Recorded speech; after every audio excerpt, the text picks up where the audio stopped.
Yeah, there are a number of things about the timeline of events that we don't really know yet in terms of piecing together what eyewitnesses have told us and what we know from police. For example, that one eyewitness, Mrs. Eden, telling us that she heard what seemed to be 4 or 5 shots fairly close together. We don't know if that was the gunman initially firing on that EMT unit or if that was after the call went out that the EMT unit was under fire and police arrived and exchanged any sort of gunfire with the shooter. That we don't know right now. We do not. Let's give you a live picture right now. This is Baylor's Emergency Center right now, and there's a live picture coming there. Our Jason Wheeler is there. He's got an update for us. Jason? Yeah, John, I'm out of the way of the camera here just so we can keep the camera trained on the situation here just outside the emergency room. This is what we've been seeing for more than an hour now, just a collection of first responders, those being firefighters, paramedics, police officers, including the Dallas police chief for much of the time that we've been here, all just sort of standing by and waiting for any new information. As we have confirmed it, there are at least 2 people who have been brought here. One of those is that firefighter. And, you know, Rebecca's been talking a lot about some of the unconfirmed reports that we've seen floating around out there on the condition of that firefighter.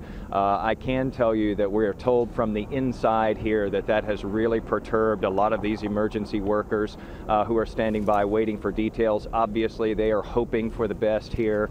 And when rumors that have not been confirmed indicate otherwise, it's very upsetting for them. I can tell you that we have seen a lot of folks coming and going from Station 19. Rebecca was talking about that being the station that this firefighter is from. We've seen quite a few vehicles here and quite a few personnel from Station 19 coming and going since we arrived here on the scene probably an hour and a half ago. And we can just imagine the scene inside this emergency room at this hour. I mean, these are medical professionals essentially treating one of their own. Obviously, they work in 2 very different offices, the surgeons and doctors and nurses here at the hospital, the paramedics out in the field. But I can tell you, my mother is a paramedic and has been for many decades. And even in a large city, they come into contact with these staffs at the hospitals on a daily basis. They get to know each other and get to know each other very well, even in a large city like this. And so you have to imagine the very personal struggle that is likely going on inside that hospital right now to see to it that that firefighter gets the very best care available. But again, we are still just standing by outside right now, waiting for an update as we have been for quite some time now. John.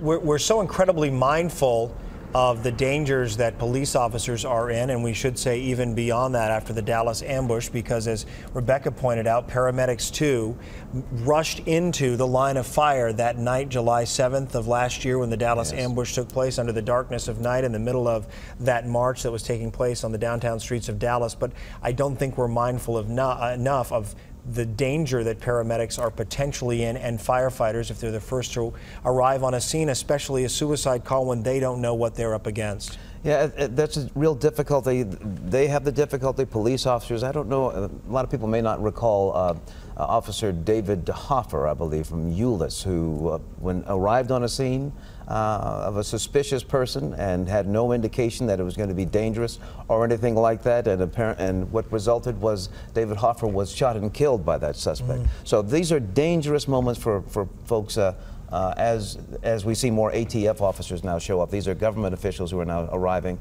who are concerned, of course, about what's been going on inside, the civilian who's been brought there, and also the firefighter, emergency medical technician who've been brought in. And we don't know where the civilian fits in here. If this was a neighbor, somebody standing nearby, a resident inside that house, related in any way to the gunman, but we do know that firefighter is in critical condition there, as Jason pointed out, and a very emotional situation that they're dealing with as well. If you're just joining us here now, this is a situation that began around 11:30 this morning with a suicide call in an east part of Dallas that coincidentally enough is near the Fire Training Academy on Reynolds Street at a home there in the 3200 block. And our Brett Schiff